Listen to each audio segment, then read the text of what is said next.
So I'm very excited to talk to you about our project.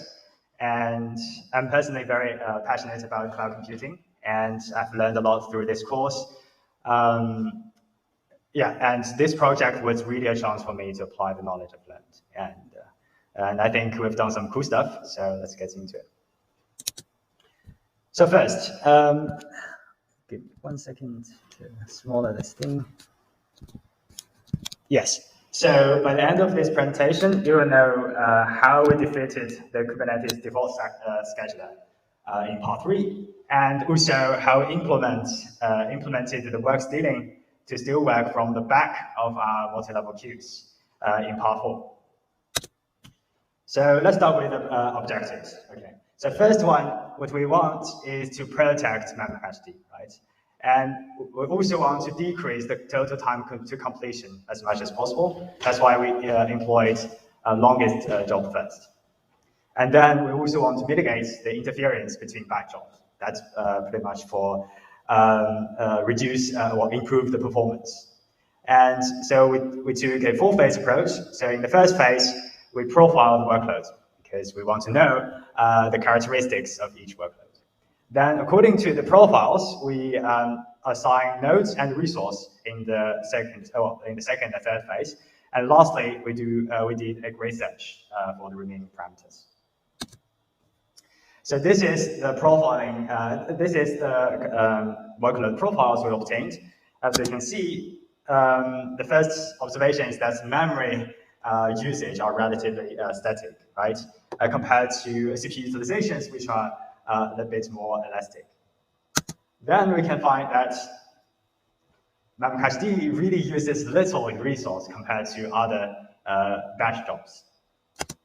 And also for batch jobs, the key observation here is that it really takes time for those batch jobs to ramp up their CPU utilization. It's not that we let them to run 6 threads, it will use the 6-core computation immediately, right? It really takes time. And also for kernel, although we let it to run in 6 threads, it never uses for 6 cores. But for ferrets, this guy is particularly resource demanding. Oh, yes, so in the last step, we also identify the stragglers. And in this case, we identify the top 3 stragglers. Then, so now this is the final assignment of the resources. And in this stage, we really utilize the 3 available quality of service classes in Kubernetes. And the first thing we did is to set memcached to the guaranteed class, because that's the baby we want to protect. And then for stragglers, what we did is that we make sure that they are the burstable class, which is the second class, and with the minimum requirement to be the startup resource requirements instead of the full resource, which means that we can let the Kubernetes scheduler to dispatch those jobs as soon as possible, as soon as those minimum required resources are available.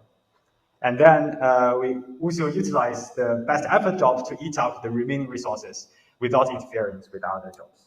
So in this case, we achieved 2 times speed up compared to memcached and without violating the SLA. Now let's move on to the dynamic scheduling part. So in this case, the first thing we need to do is to choose the right configuration. Right? And as we can see in this figure, the only feasible choice is to let the memcached run in 4 threads, which means 1 thread doesn't cut it. And 2 threads, as shown on the right curve, it doesn't buy us anything other than giving us higher latencies. So having ascertained the configuration, so the next step we did is to, so now we don't have Kubernetes anymore, this big boss to orchestrate and collocate jobs. So the main concern here is the isolation, right? So memcached is now not even running in containers. So what we do is do a partial containerization. And I created 2 C groups, one for memcached and one for the batch jobs, and with 2 cores each.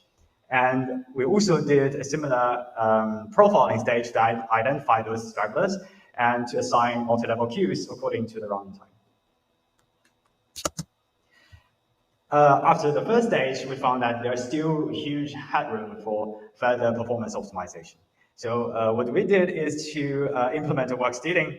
So whenever the memcache D, so what we did is constantly constantly monitor the CPU utilization for each core, as well as for memcache D specifically. So whenever the two-core utilization for memcache D drop below 100%, then we kick it out, and to core 0, and use core 1 to still drop from back of our multi-level queues. And also, we increase the kernel scheduling priority so that we know at least, although it is collocated with other jobs, the CPU share of memcache D is somewhat guaranteed. And also, with the memcache D, the single core utilization of memcache D above 55%, we will pause the job and return the core to memcache D. Yeah, so this is the figure. As we can see, the downward arrows represents the paused decisions, and the upward arrows represents the unpaused decisions. And the blue dotted line represents the loads. So the higher the loads, the more unpaused decisions paused decisions we make, and vice versa. Okay, yeah, sorry, time is up. So to sum up, knowing the workloads is the key. Thank you very much. And I'd like to take any questions.